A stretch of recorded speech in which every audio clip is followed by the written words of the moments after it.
Hoy nos sumergimos en uno de los momentos, más explosivos y creativos de la historia del arte.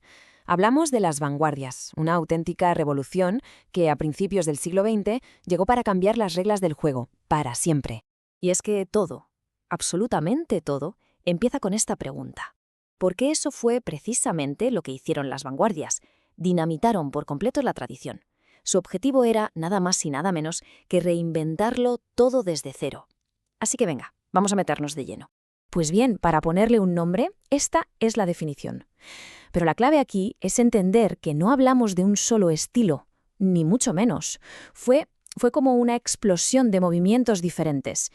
¿Y qué tenían en común? Pues un único objetivo: la ruptura. La búsqueda obsesiva de algo radicalmente nuevo. Claro, una explosión así de creativa no surge de la nada, ¿verdad? Para entender de verdad por qué el arte se volvió tan radical, hay que echar un vistazo al mundo en el que todo esto nació. Y el catalizador fue, sin duda, el trauma de la Primera Guerra Mundial.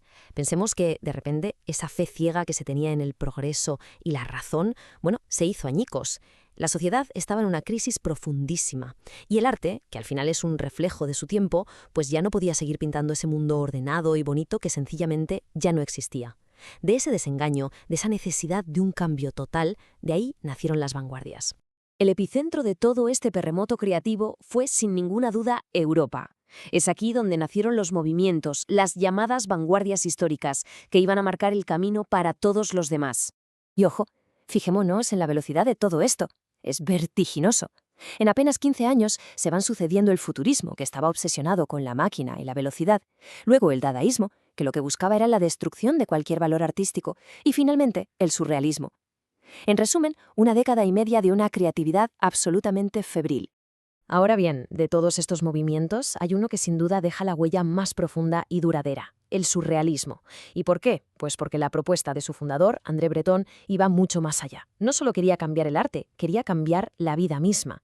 En ese mundo roto por la guerra, la idea de explorar el subconsciente, de liberar la mente de esa lógica que había llevado al desastre, fue sencillamente algo revolucionario.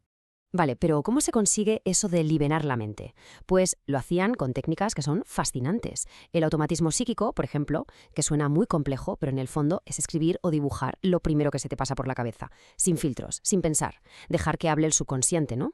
Se metían de lleno en el mundo de los sueños, utilizaban el humor negro, el azar, todo para crear imágenes totalmente irracionales, para conectar cosas que en apariencia no tenían nada que ver.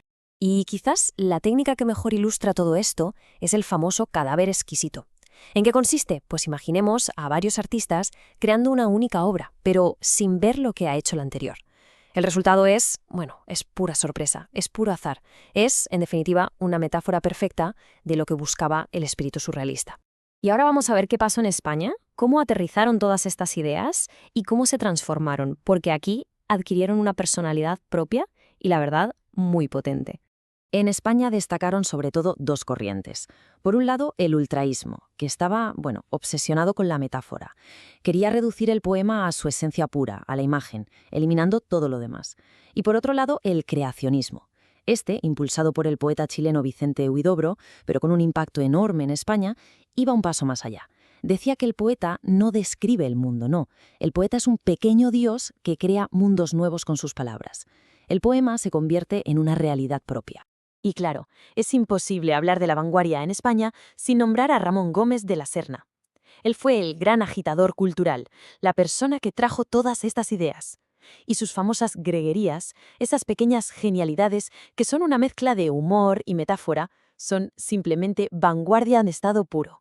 Pero este viaje de ideas no se detuvo en España, ni mucho menos. Ahora cruzamos el charco, porque en Hispanoamérica encontraron un terreno increíblemente fértil, donde se mezclaron con las realidades de allí para crear algo totalmente nuevo y original.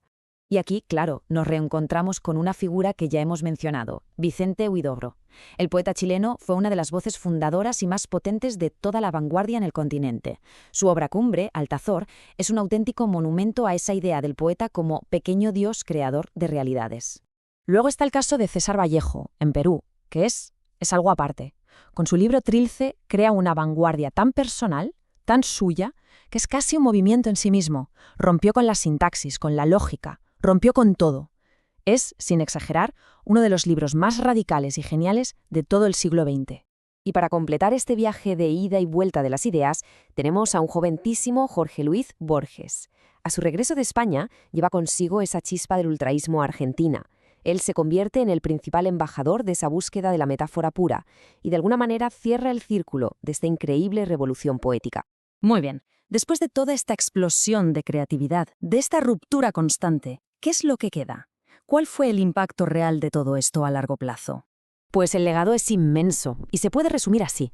Primero, las vanguardias son la palanca que lo cambia todo, rompen con la tradición. A partir de ahí, en España, por ejemplo, inspiran directamente a la grandísima generación del 27, que supo hacer algo magistral, combinar toda esa modernidad con la tradición clásica. Y al final, su espíritu, sus técnicas, todo eso sigue vivo, influyendo en la literatura hasta el día de hoy.